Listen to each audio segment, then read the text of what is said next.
inaasahan. Diyos ko, totoo ba? Asahan natin.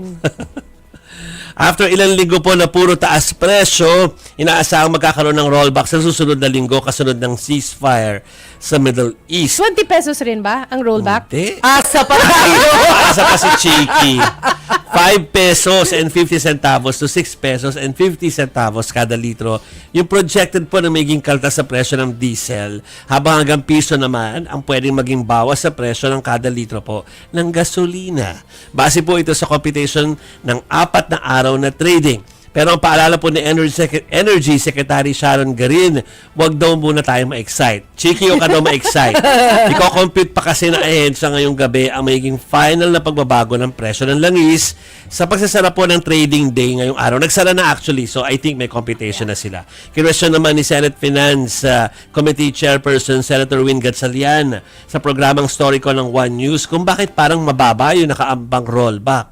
Naniniwala kasi siyang pwedeng hanggang 11% ang ibaba sa presyo ng crudo sa global market, pero 3 to 4% lang ang presyo or bawas sa presyo dito po sa ating bansa. Senator Sherwin, nasuki po ng STL. Alam mo yan.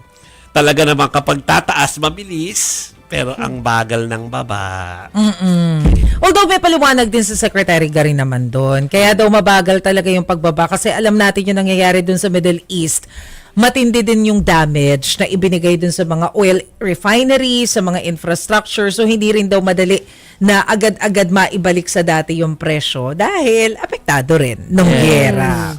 Samantala mga kapatid, pinapatingnan ng Department of Energy sa Philippine Competition Commission ang posibilidad ng collusion o sabuatan sa pagtaas ng presyo ng mga kumpanya ng langis. Inilahad ni Energy Secretary Sharon Garin na minomonitor nila ngayon ang mga galaw at kilos ng oil companies. Posible kasing may instance ng profiteering o anti-competitive behavior pagdating sa price adjustment sa langis. Ibig sabihin, baka sadyang minamanipula ang presyo sa mga gasolinahan. Handa naman silang ibigay ang magiging reports nila sa PCC. Papangalanan ng mga nasabing kumpanya, oras na magkaroon na sila ng findings. Ang sabi niya, Secretary Garin kanina, next week, ina-expect nila na maibibigay na ng lahat ng oil companies yung mga datos na hawak nila, kung paano yung naging computation, basehan sa pagtaas ng oil price nitong mga nakalipas na araw at ipepresenta raw sa atin. Kasi ito nga yung nabanggit natin nung nakaraan na nabanggit ni Attorney Nery Colmenares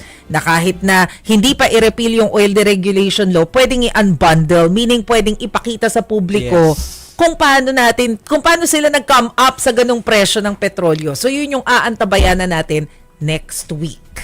Ayan. Sana maibigay, ha? Kasi sabi nga ng DOE, sila naman ang nagbibigay ng permit sa mga oil companies na to na mag-operate. So pag hindi sila nagbigay ng kopya ng kanilang presyo, batayan ng paniningil, pwede rin naman silang masingil ng DOE. Sana madaling maintindihan din. Ayun din. Kasi para sa mga, buti si Cheeky magaling sa numbers. Para sa mga kagaya kung hindi nakakaintindi gaano pagka numbers ang pinag-uusapan. Pero parehas tayong hindi familiar sa computation na yan. Diba? Di pa tayo nakakakita ng ganyan. Hindi ko mag-gets. Kailangan unawain ng husto.